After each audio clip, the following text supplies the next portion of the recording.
Hola, buenas tardes con todos.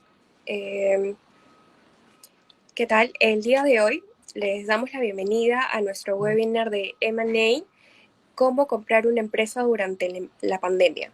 Este webinar es uno de los varios webinars que estamos preparando sobre el área de Derecho Corporativo y Financiero. El doctor Sergio García Long será el expositor de este webinar.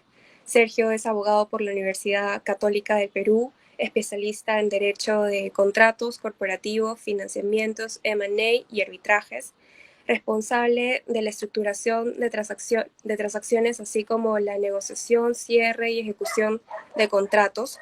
Su enfoque profesional es ser un abogado transaccional que acompaña al cliente desde el diseño de la operación hasta la defensa del contrato. Sergio es autor de artículos en temas transaccionales publicados en diversas revistas especializadas y obras colectivas. Además, participa como expositor en diversos eventos sobre derecho civil y corporativo, tanto en entidades privadas como públicas. En Vargas Pareja, Abogados y Consultores, Sergio brinda asesoría legal en el área de derecho societario, financiero y contractual.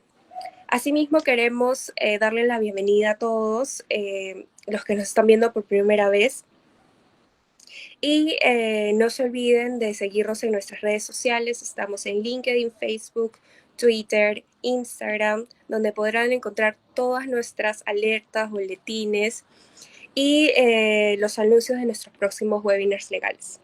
Ahora los dejo con ustedes al doctor Sergio.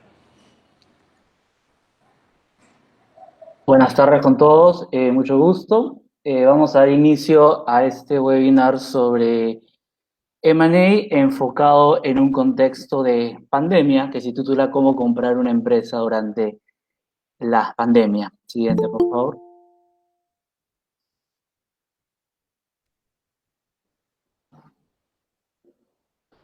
Este webinar está separado en 5 partes. Primero, uno que es un Distressed M&A, que sería el tipo de modalidad de M&A que se ha estandarizado dentro del contexto de dificultades financieras. La segunda parte, eh, para hacer un repaso muy breve sobre la anatomía de un contrato de M&A. Un tercer punto, que consiste en qué negociar en un distressed M&A, ya no en un M&A en general, sino en específico, en un distressed. Cuarto, qué opciones tengo si quiero cancelar la operación. Y 5, venciendo a la competencia, qué protecciones legales uno puede insertar en su contrato para vencer eventuales ofertas competidoras. Algo que tenemos que tener en cuenta, que debemos tener en cuenta, es que esta, esta exposición está enfocada desde la perspectiva del comprador y vamos a analizar qué posibilidades de inversión pueden tener nuestros clientes en caso tengan un excedente de dinero y decidan canalizarlo en alguna inversión que incluso en este contexto de pandemia pueda resultar atractiva. Siguiente. Entonces, primero, ¿qué es un Distress M&A? Siguiente.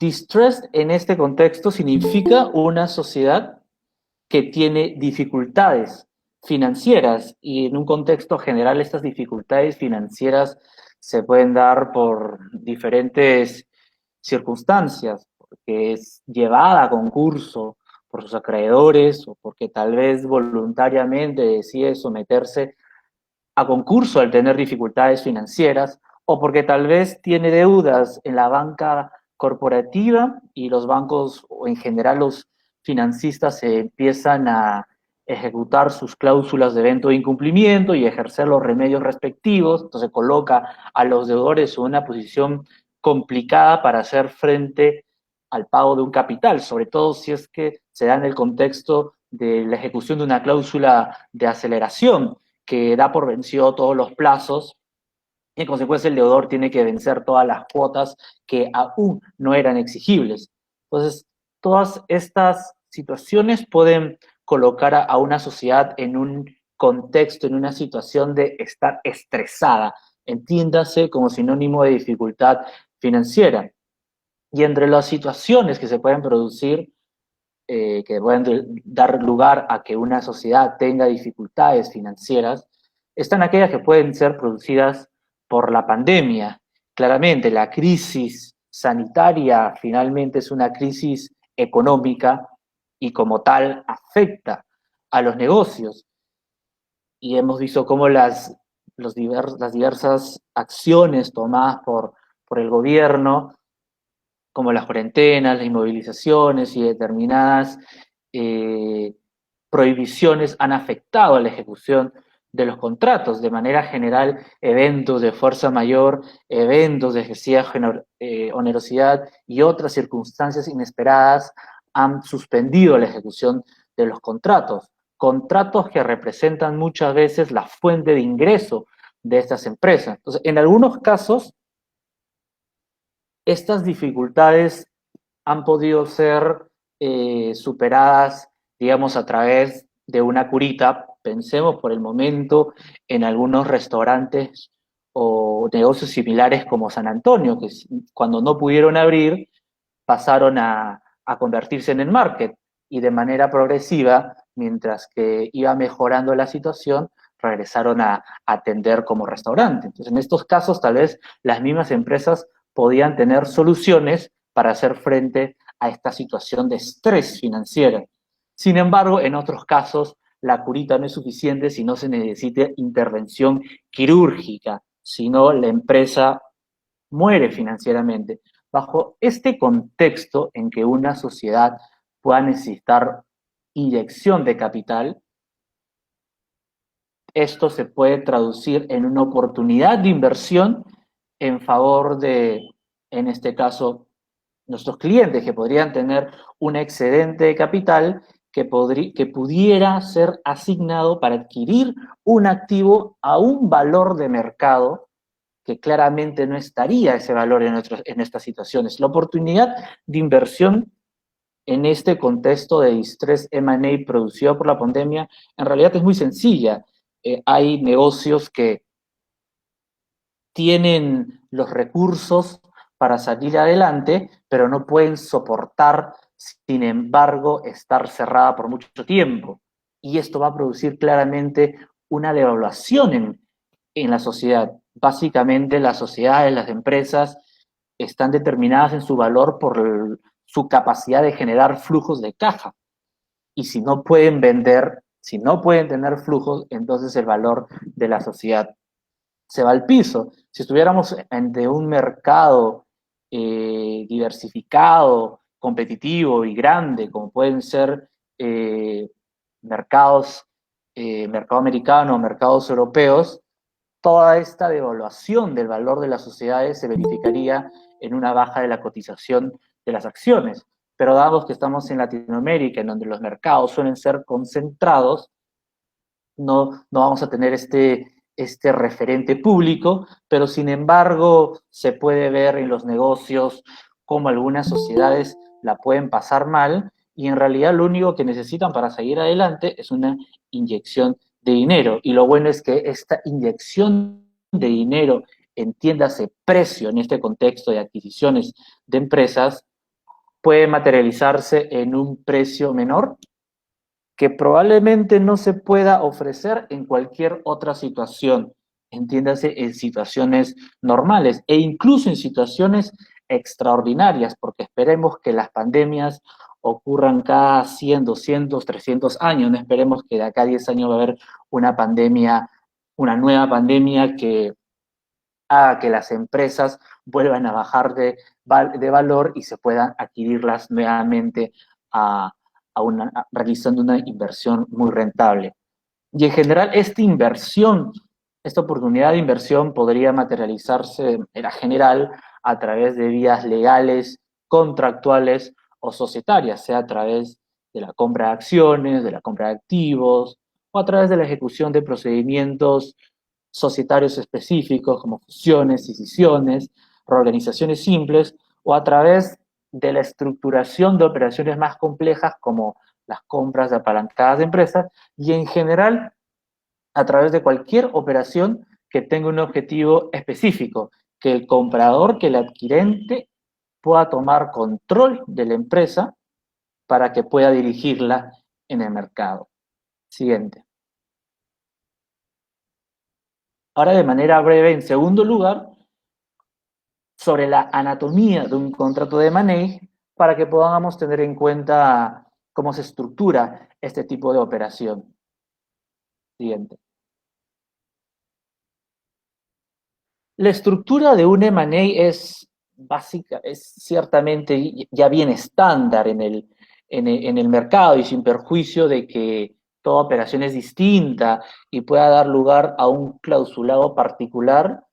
Ya existen determinados hitos que se presentan virtualmente en toda operación de M&A. Lo primero es mostrar la intención a la contraparte. El contraparte debemos notificar a la contraparte nuevamente desde nuestra posición de comprador que tenemos una intención de hacer un negocio, de realizar una inversión, en general una operación de M&A. Y entre las partes siempre van a circular documentos precontractuales.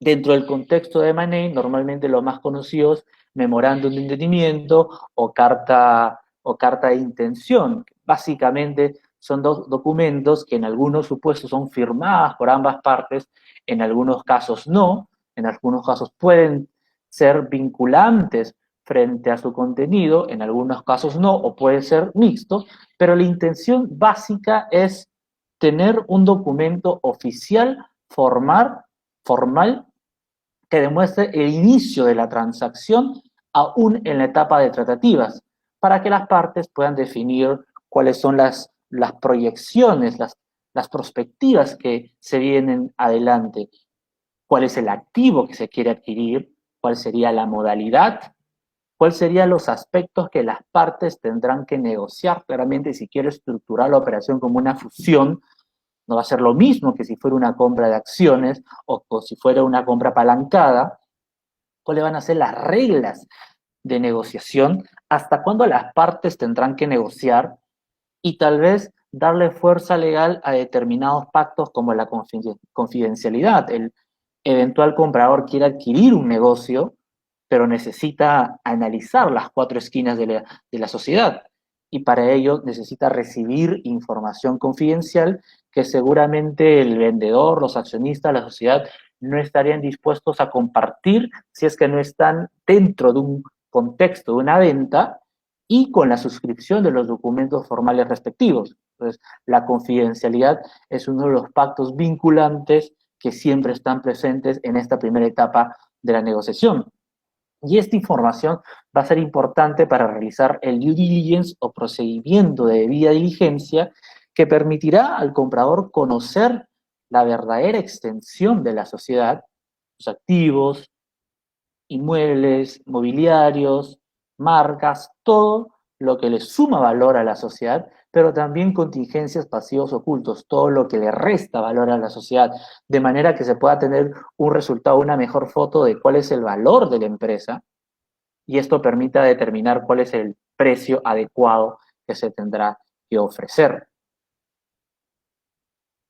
Y una vez que se hayan circulado estos primeros documentos precontractuales y se haya realizado este procedimiento de due diligence, va a haber una primera etapa importante de vinculación legal entre las partes, que es la firma del contrato.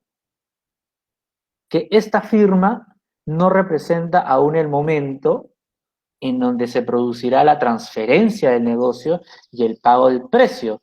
Sobre todo ahora en el Perú, que ya tenemos el nuevo régimen de control empresarial que se empezará a ejecutar de manera paulatina, pero que es un buen ejemplo de cómo el mercado de M&A peruano está respondiendo a cómo se realizan operaciones en otras jurisdicciones. ¿A qué me refiero? Normalmente las partes que quieren transferir un negocio saben que tienen que tocarle la puerta a la autoridad de la libre competencia, como digamos autoridad general, pero también tiene que tocarle la puerta a algunas entidades regulatorias específicas, como puede ser la que supervisa a las empresas eléctricas o a las petroleras o a las bancarias, por poner un ejemplo. Y estas autoridades tienen que dar la aprobación para realizar la transferencia de este negocio. Entonces las partes no van a esperar a que la autoridad competente recién dé la autorización, sino van a llevar la operación de manera paralela. Es por eso que firman un contrato, porque las partes quieren transferir el negocio, pero van a estar sujetas aún a determinados requerimientos o condiciones precedentes, sobre todo las que estén fuera de su control. Claramente la aprobación por parte de la autoridad competente, sea de la libre competencia y o alguna autoridad regulatoria. Entonces, mientras las partes siguen adelante con la operación, realizarán las gestiones necesarias para obtener la autorización gubernamental que les permita seguir adelante. Porque claramente las partes ya decidieron llevar adelante la operación, queda pendiente la autorización gubernamental, entonces ellos firman el contrato, pero está condicionada a la verificación de determinados requerimientos. Y solo cuando se verifiquen estos requerimientos se procederá el efecto traslativo del negocio y el pago del precio según lo que hayan pactado las partes. Siguiente. Además de estos requerimientos, al vendedor también le interesa definir un ámbito de actuación del vendedor o de la sociedad, sobre todo porque a él le va a interesar que el valor de la sociedad, en virtud al due diligence realizado, se mantenga en el tiempo hasta la fecha de firma. Entonces, es de interés del potencial comprador definir restricciones específicas que le garanticen que cuando la sociedad llegue a la fecha de cierre, seguirá siendo la misma en términos de valor. Entonces, entre las restricciones comunes, que son, digamos, las más importantes, es que no reparta dividendos, o que no se endeude, o que no se reorganice, y en general que no realice conductas que le vayan, que originen que el comprador empiece a asustarse del negocio que va a adquirir. Entonces se definen comportamientos específicos. Pero para complementar esos comportamientos específicos, que son conductas que en cierta manera puede cumplir la sociedad o el vendedor, también es necesaria cierta asunción de riesgos respecto a aspectos que pueden estar tanto dentro del conocimiento de la contraparte como fuera de su conocimiento. Y esto se refiere a la asignación de contingencias y pasivos ocultos. Por ejemplo, el comprador puede realizar el due diligence y puede tener conocimiento de todos los pasivos que afectan a la empresa que se quiere adquirir, pero no tiene conocimiento de toda la historia de la sociedad. Dentro de este contexto, le puede exigir al vendedor que declare que no tiene más contingencias o pasivos ocultos ambientales que aquellos expresamente declarados, de manera que si por alguna razón el vendedor mintió o no tuvo conocimiento, no importa porque ya se está asignando este riesgo, un riesgo cuya verificación activará un incumplimiento contractual y le permitirá al comprador ejercer los remedios respectivos. Tengas en cuenta que estas declaraciones y garantías representan una asignación de riesgos objetiva, como ocurriría en un contrato de seguros. Y más aún, la parte que declara, nuevamente declara incluso si no tiene conocimiento, con lo cual asume riesgos de manera bien amplia. Y normalmente estas obligaciones, como estas declaraciones, son pactadas como también condiciones precedentes. El comprador solo se piensa cerrar la transacción si es que la empresa se comporta bien, cumple con todas las restricciones, pero también si las declaraciones y garantías son ciertas, exactas y completas a la fecha que se han realizado, a la fecha de firma del contrato, pero se mantienen como tal a la fecha de cierre. Caso contrario, si es que se incumplen obligaciones, si es que se incumplen declaraciones, el comprador tendrá una fuerte asunción de que algo mal tiene la empresa y podría proceder a cancelar la adquisición del negocio. Y finalmente, una vez que se produce el cierre y se define el momento en que se va a transferir el negocio y pagar el precio, esto no quiere decir que la transacción ya terminó, porque muchas veces, por ejemplo, desde la perspectiva del comprador, al comprador le interesa mucho diferir el pago del precio a través de diversas modalidades contractuales. Puede pagar un adelanto a la fecha de firma o a la fecha de cierre, pero aún pagar cuotas de manera posterior. ¿Y por qué esto es importante? Porque la etapa post-cierre también sirve como una cobertura legal, precisamente como funciona un contrato de seguro, en virtud, en este caso, de las declaraciones y garantías. Porque si el vendedor declara que no tiene más pasivos ambientales que los declarados, esto no quiere decir que no exista una contingencia y sobre todo que el comprador se entere con ello después de la fecha de firma, entiéndase, después de la fecha de cierre, en la etapa post-cierre. Entonces, el comprador con la fecha de cierre aún no está tranquilo, porque puede ser que en la etapa post-cierre tome conocimiento de la ocurrencia de una contingencia, por ejemplo, ambiental. Entonces, ¿cómo se cubre? Yo te tengo que pagar aún parte del precio, pero te lo voy a pagar durante la vigencia de las declaraciones y garantías. De manera que si algo malo le ocurre a la sociedad que le reste valor, entonces yo te dejaré de pagar las cuotas del precio. Entonces funciona casi como una reducción indirecta del precio. Siguiente, por favor. Entonces, habiendo demostrado de manera general y rápida cuál es la estructura de un M&A para que podamos conocer cómo se estructura este tipo de operación, vayamos a la tercera parte que consiste en qué negociar en un distressed M&A en relación a cláusulas más específicas que deberían estar presentes en este tipo de operación. Siguiente.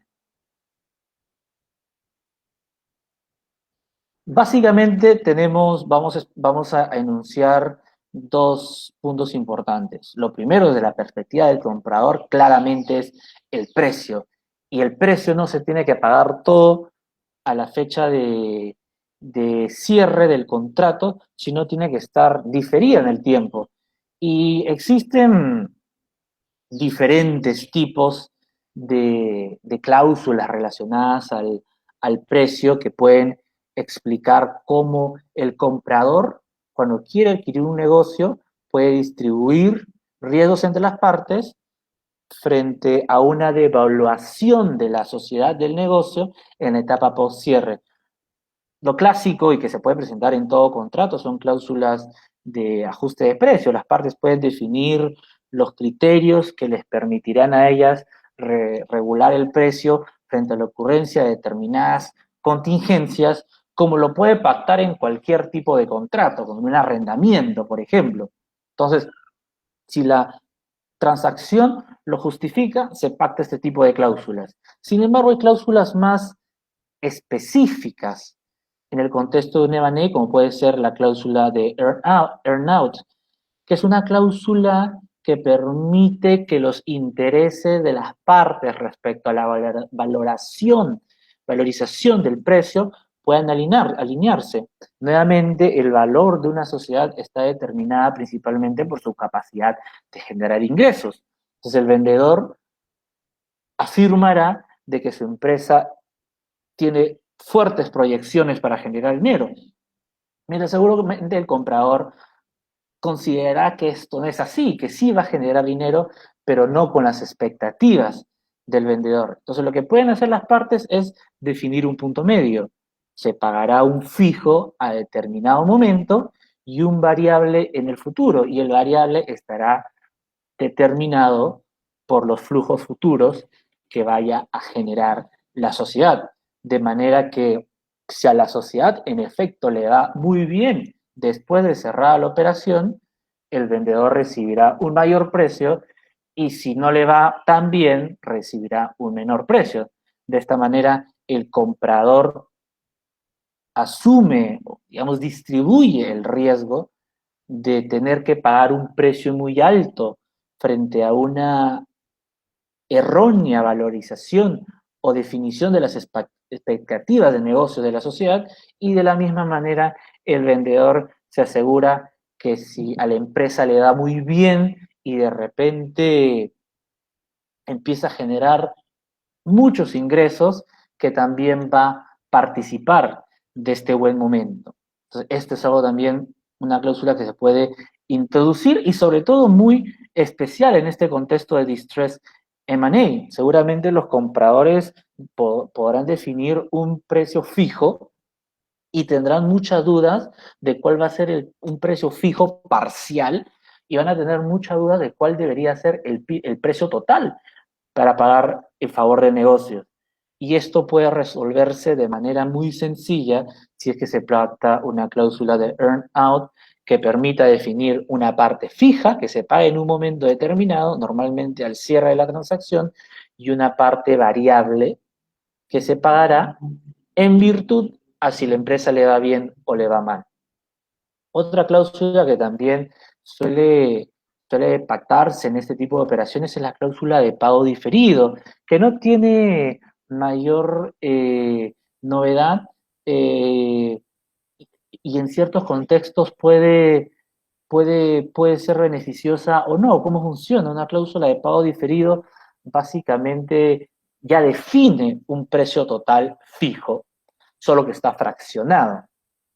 Se puede pagar una parte importante a la fecha de cierre y luego definir un cronograma de pagos que se va a pagar, por ejemplo, 5 cuotas anuales en los siguientes 5 años al vencimiento del ejercicio, por poner un ejemplo.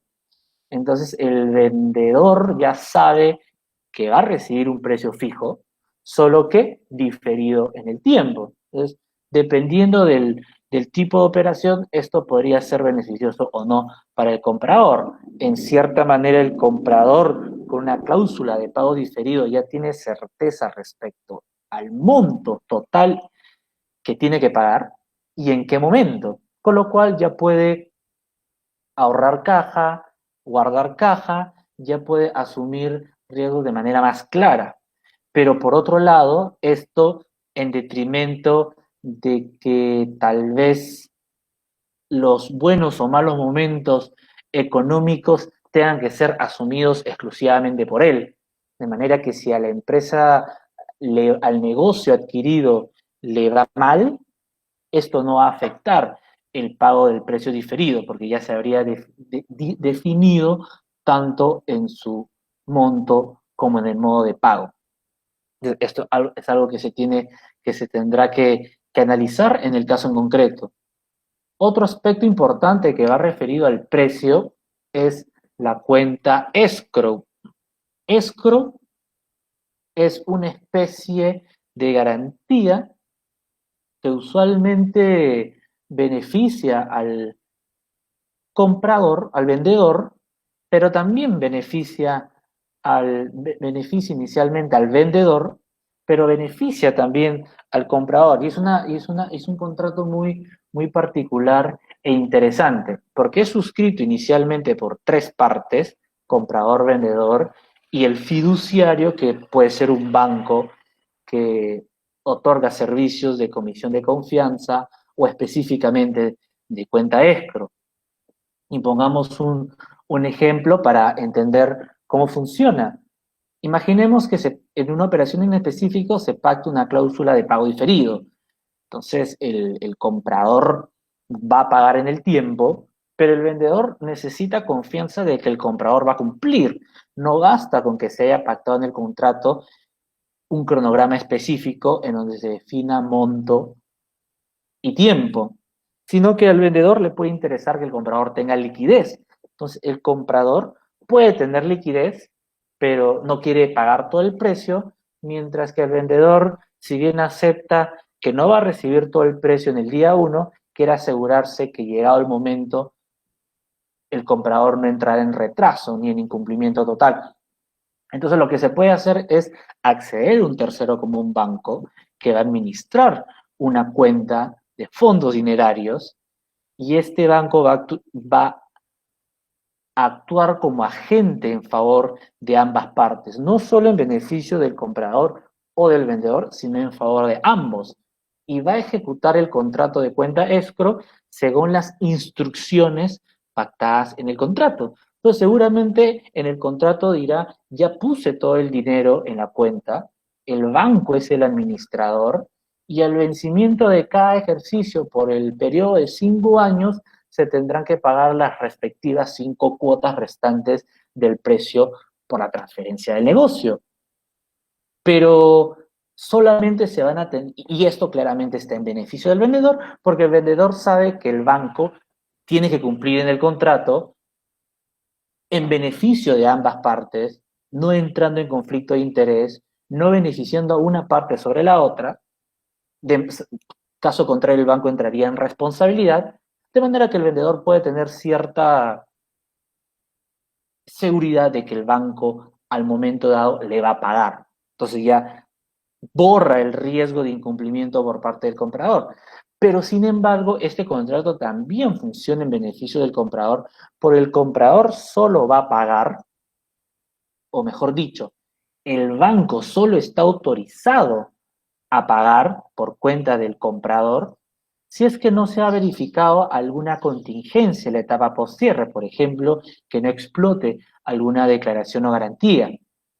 Entonces, si se diera el caso que en la etapa post-cierre se conoce del incumplimiento de una declaración sobre contingencias o pasivos ambientales, el banco tendrá esto en cuenta y no procederá por el pago, porque tendrá que descontar el monto que eventualmente el vendedor tenga que indemnizar en favor del comprador por el incumplimiento de esta declaración y garantía. Y es allí en donde esto se enlaza con el siguiente pacto, que son los indemnities. Básicamente, los indemnities es el remedio por el incumplimiento de lo declarado. Pues si es que se incumple una declaración ambiental, en nuestro ejemplo, el vendedor tiene que pagar los daños.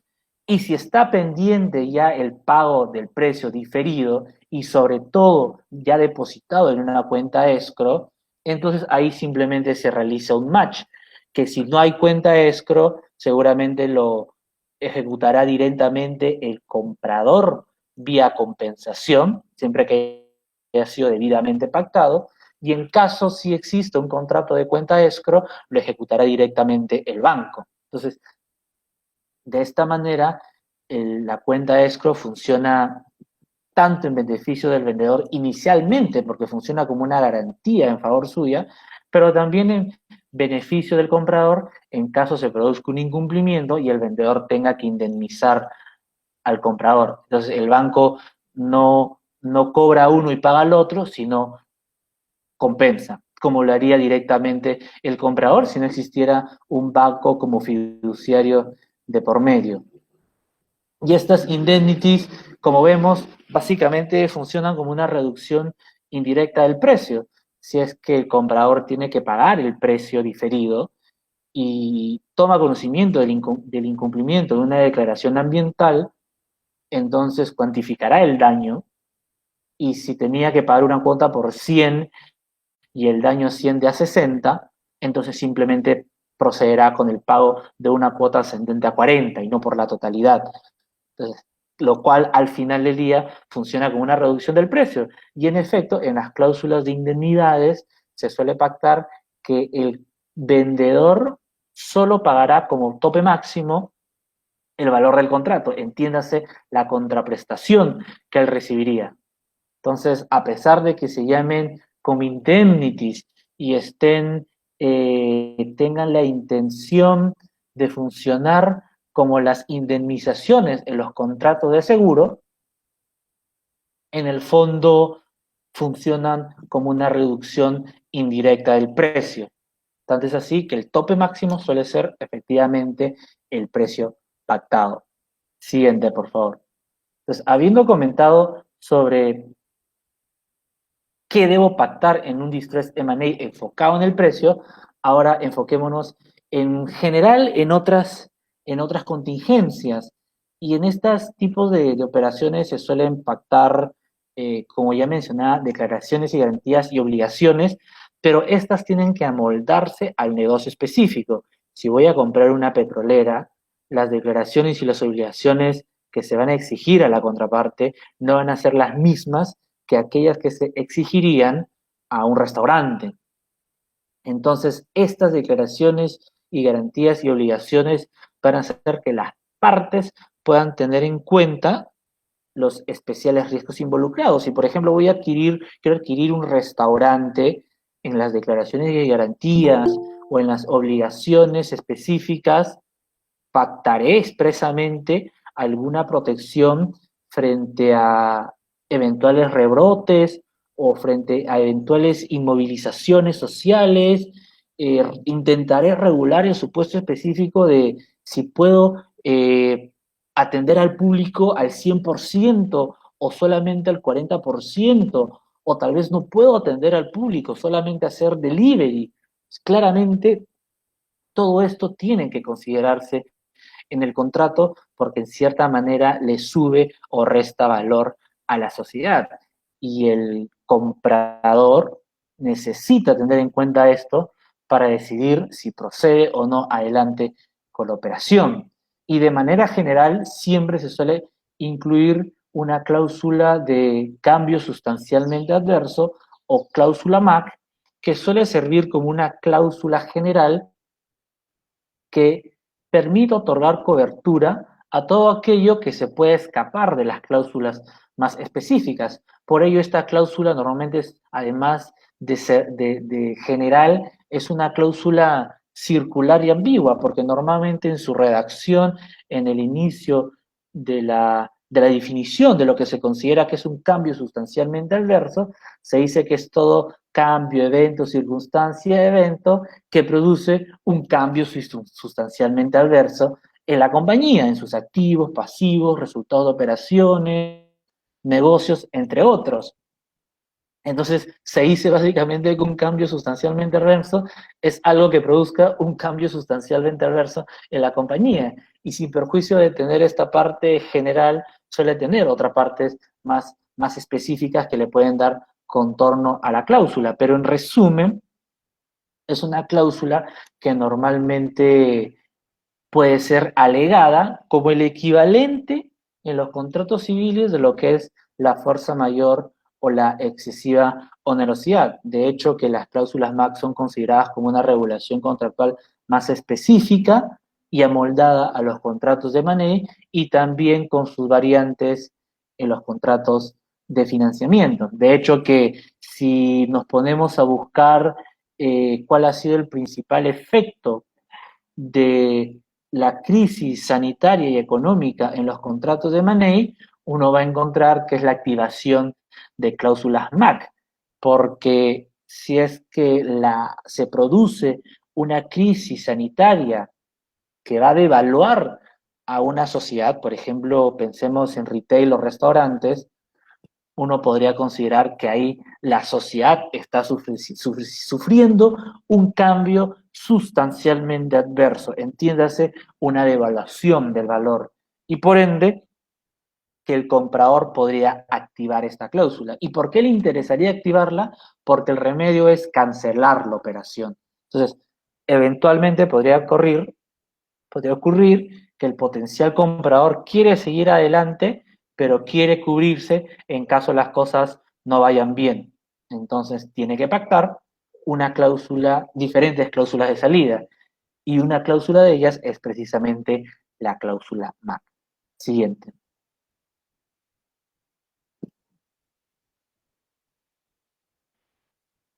Como cuarto y penúltimo punto, ¿qué debo hacer si quiero cancelar una operación? Siguiente.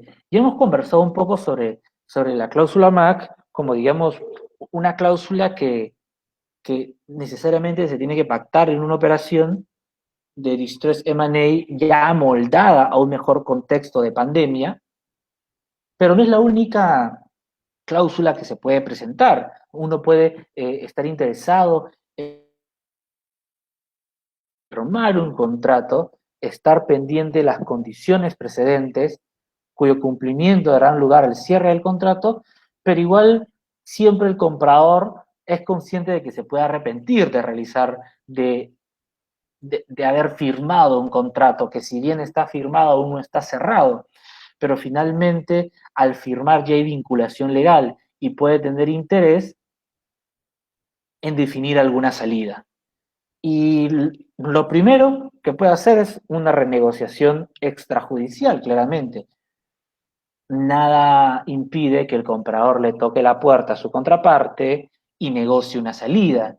Y la salida será la que ellos acuerden y se materializará en un contrato de resolución de mutuo acuerdo. Pero teniendo en cuenta de que ya existiría un contrato firmado, probablemente la contraparte no tenga interés en darle una salida al comprador, sino en transferir el negocio sobre el cual ya negoció y recibir la contraprestación respectiva, que sería el precio. Y sobre todo podría ser interesante para un vendedor que debido a la pandemia ya no quiere seguir el negocio y quiere dedicarse a otra cosa. Entonces, dentro de este contexto, tiene básicamente dos salidas ya estandarizadas. Uno es la MAC y otro es los termination fees, los termination fees. La cláusula MAC ya la hemos enunciado y lo que deberíamos agregar es que la cláusula MAC se suele pactar como una condición al cierre, como una condición precedente. No solamente el vendedor tiene que cumplir con las obligaciones y con que las declaraciones y garantías se mantengan como ciertas, verdaderas y completas desde la fecha de firma a la fecha de cierre, sino que durante todo este momento, de manera general, precisamente se pacta la cláusula MAC, nada afecte a la sociedad de manera que le reste su valor, o en términos específicos, que la afecte de manera sustancialmente adversa. Entonces, la cláusula MAC tiene una ventaja, que es general y que permitiría a los compradores cancelar la operación sin costo alguno, sin necesidad de tener que pagar algún tipo de indemnización, contraprestación, compensación o suma de dinero. Pero el inconveniente es que es incierto porque como las partes y quién en todo caso define si se ha verificado o no un cambio sustancialmente adverso. La cláusula en específico dice cambio sustancialmente adverso, dos puntos, es todo evento que produce un cambio sustancialmente adverso en la compañía. No define realmente lo que es en sí misma. Sí define algunos parámetros que te pueden ayudar a definir cuándo se puede invocar exitosamente una cláusula MAC, pero sigue siendo general e incierta respecto a su contenido, con lo cual invocarla exitosamente puede ser muy complicado. Entonces, si por un lado no me costaría cancelar la operación, sea el valor de la transacción involucrada, sí tendría seguramente enfrente mío la amenaza de un litigio para cerrar la operación, porque será finalmente un juez o un árbitro quien tenga que determinar si en el caso en concreto se produjo un MAC o no. Entonces, ¿qué alternativa tienen los compradores? Pactar un termination fee, que es un derecho de salida, derecho de terminación, que tiene un costo fijo y que básicamente el comprador puede pactar en el sentido que el comprador tendrá derecho a terminar el contrato en cualquier momento sin mención de causa, con la sola notificación, con una notificación escrita, tal vez con un preaviso, y en donde la terminación del contrato ocurrirá desde la fecha de notificación de la comunicación respectiva y previo pago, sí, un requisito importante, del fee pactado, que será un monto dinerario acordado por las partes y que le sirva al vendedor como contraprestación por quedarse sin transacción. Entonces, por un lado, a los potenciales compradores les es muy atractivo este pacto porque es una salida cierta, ya se pactó de manera clara, pero tiene un costo determinado. Y dependiendo del tipo de operación, puede ser un fee no tan barato. Es cierto que puede depender de la operación en específico, pero en la práctica, al menos americana, en algunos momentos oscilaba entre el 3% y luego fue subiendo hasta el 6%, 9%, dependiendo del tipo de operación. Si estamos de una operación de 100 millones, pagar 9 millones simplemente por cancelar una operación dependerá del comprador realmente. Si es que su interés de cancelar vale más y por ende no tiene ningún problema en pagar 9 millones, o en todo caso 9 millones son 9 millones y es un costo que prefiere evitar. Entonces, hay posibilidades para los potenciales compradores de salir de la operación. Aunque haya firmado un contrato, aunque exista firma del contrato, aún hay formas de cancelar la operación. Puede negociar o puede valerse de dos cláusulas que normalmente estas cláusulas pueden ir de manera conjunta, no necesariamente son opuestas. Puedes pactar una cláusula MAC y que siempre está, y en todo caso asegurarte de tener un termination fee en favor del comprador para poder cancelar la operación a un costo determinado. Siguiente.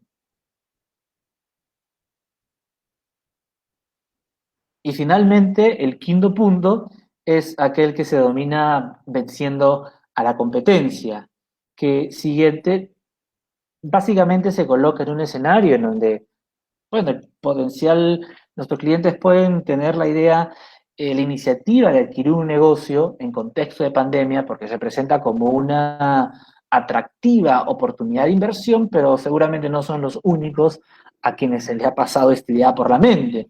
Entonces, necesita mecanismos de protección de su operación que le permita excluir a terceros o en todo caso asegurarse que si aparece un tercero, legalmente la contraparte igual tiene que quedarse conmigo. Y esto lo puede hacer de diferentes maneras. Básicamente tenemos dos pactos generales que se irán amolando la operación. Primero, derechos generales de exclusividad. Y esto de derecho de exclusividad no solo consiste en que el vendedor solo negocia conmigo como comprador, sino de ser más específico respecto al ámbito de aplicación. Normalmente en contratos civiles se pacta exclusividades de manera muy general y relacionado a que solo negocias conmigo y con nadie más, pero los anglosajones suelen ser un poco más específicos respecto al contenido de la exclusividad. Y esto puede ser importante para que las contrapartes y eventualmente los compradores puedan definir mejor o atar mejor a la contraparte o definir un mejor candado contra la contraparte. La exclusividad puede consistir en no negociar, y puede ser que la contraparte no está negociando, solamente está conversando. Entonces también es no conversar.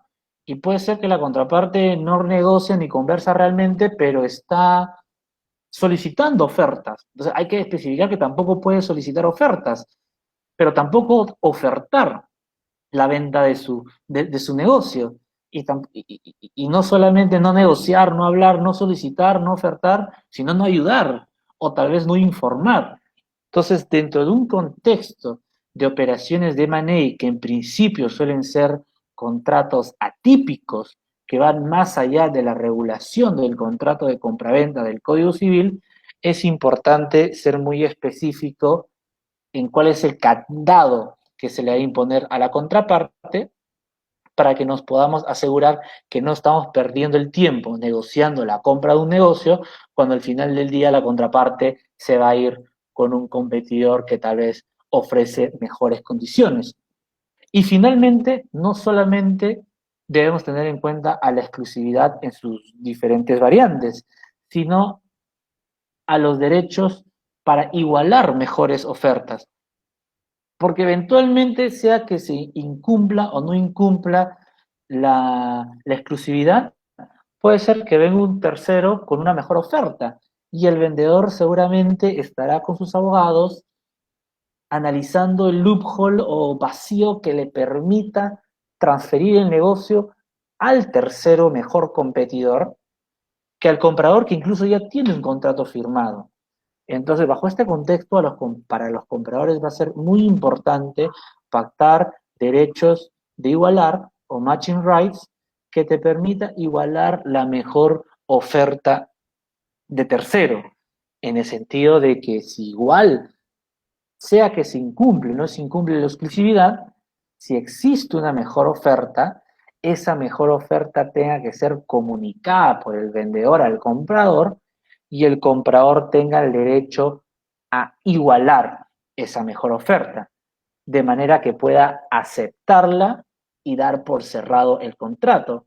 Estos derechos de igualar a veces se suelen encontrar en algunos contratos típicos, según ciertas codificaciones, como el contrato de suministro, por poner un ejemplo, pero en el contexto de una operación de M&A hay que ser muy específicos, sobre todo en relación a dos aspectos muy importantes. El vendedor te transfiere la oferta del tercero, en qué términos y hasta cuándo te puede transferir mejores ofertas del tercero. En relación al primer punto, para un comprador va a ser muy importante definir en el contrato que la oferta del tercero es comunicada del vendedor al comprador no solo como una simple notificación, sino en calidad de oferta propia, de manera que comunicada esta notificación, entiéndase, oferta del vendedor al comprador, el comprador pueda manifestar su aceptación y con ello dar por cerrado el contrato. Caso contrario, se produce el segundo escenario, analizar hasta cuándo tienes la posibilidad para mandarme ofertas de tercero. Caso contrario, el vendedor puede generar una subasta interna, no solo frente a varias ofertas del mismo tercero o incluso de varios terceros. Y al final del día puede ser muy fácil para el vendedor comunicar un montón de ofertas en favor del comprador y el comprador va a decir, ¿cuándo para esto? ¿Hasta cuándo puedo mejorar mejores ofertas? Entonces, por ello hay que tener en cuenta estos dos aspectos en favor de un comprador. Desde la perspectiva de un comprador, el mejor escenario va a ser las ofertas de tercero me son comunicadas en calidad de ofertas propias del vendedor, de manera que yo las puedo aceptar y solamente tiene la posibilidad de transferirme una oferta o en todo caso las ofertas que existan dentro de un plazo determinado. Entonces, eventualmente el comprador puede pactar estos derechos para asegurarse su operación, para que nadie le quite el negocio sobre el cual inicialmente ha estado negociando una adquisición.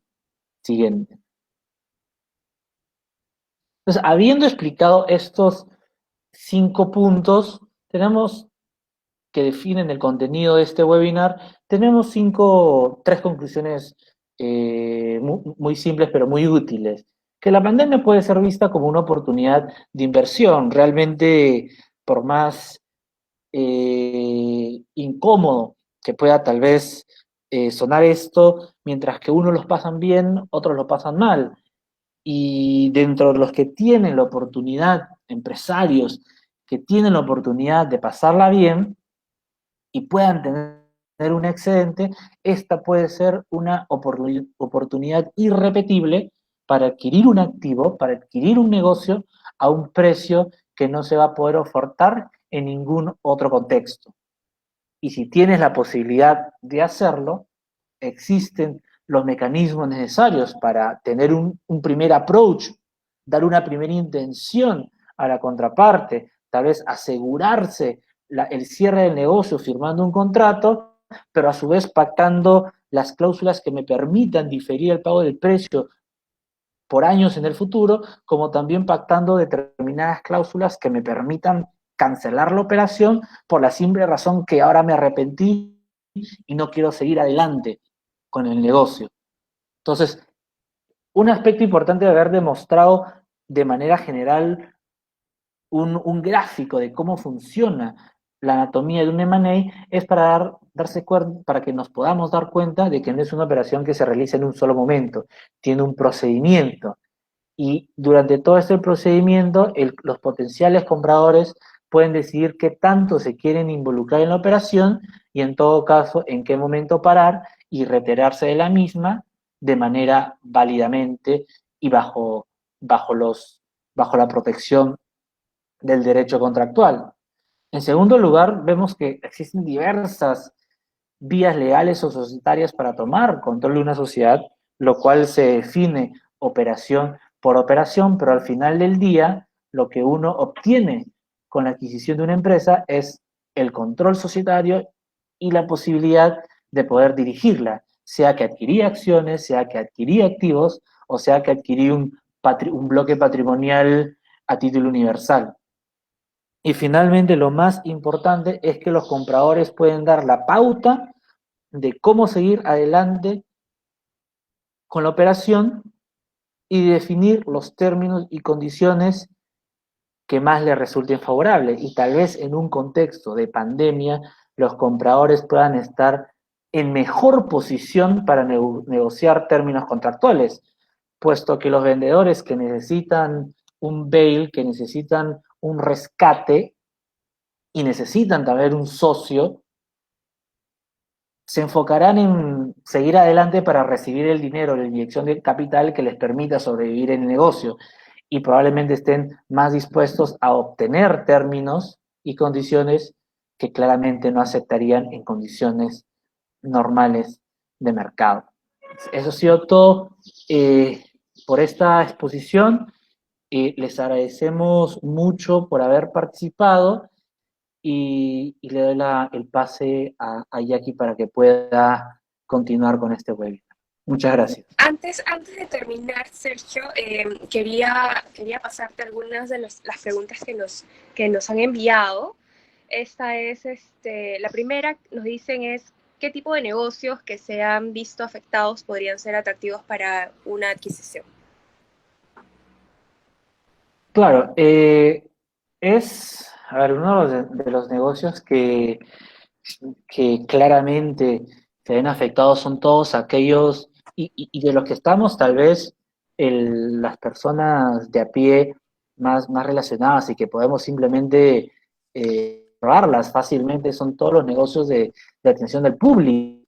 De hecho, que es lamentable, por un lado, que muchos restaurantes hayan anunciado sus cierres, incluso restaurantes grandes como Bruja de Cachiche, eh, pero a la misma vez esto puede representar como una buena oportunidad para aquellos inversionistas, empresarios que se dedican al sector de restaurantes o de retail o de consumo o de entretenimiento, que tal vez decidan tener un restaurante más de enteras si ya tienen restaurantes o están en general eh, involucrados en temas de entretenimiento, tal vez tienen bares o están dedicados al turismo y no tenías como un negocio, un restaurante. Esta podría ser la oportunidad para adquirir un restaurante, o como simplemente podría ser un inversionista que decide diversificar cartera y se dedica a la minería,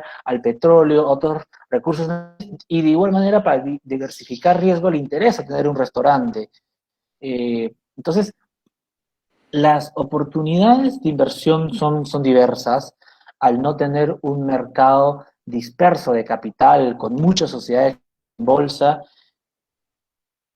hay cierta restricción respecto a la formación de valor de sociedades, pero solo en cierto aspecto, pero sin perjuicio de ello uno puede ver en el mercado cómo les va a los negocios, y al menos los negocios que dependen del público han sido claramente afectados. Entonces, tuviéramos que, claramente, no todos nuestros clientes ni todos los participantes del webinar se dedican a, al negocio de restaurantes, que ahora, digamos, por poner un ejemplo como Civitano, Matriz que tiene Pescado de Capitales, que tiene Juicy Lucy, me parece, o las de Gastón Acurio, o las de Hanso, ya existen realmente matrices que administran diversos restaurantes. No necesariamente tenemos que un empresario, un inversionista que esté dentro de este negocio, sino que esto puede ser una atractiva oportunidad para diversificar inversiones, para diversificar riesgos y animarnos tal vez a tener un negocio, en este ejemplo de restaurantes, dentro de nuestra cartera de activos. Otra de las preguntas es que si decido por comprar una empresa durante la pandemia, ¿cómo protejo mi inversión frente a un posible brote, nueva cepa o cuarentenas?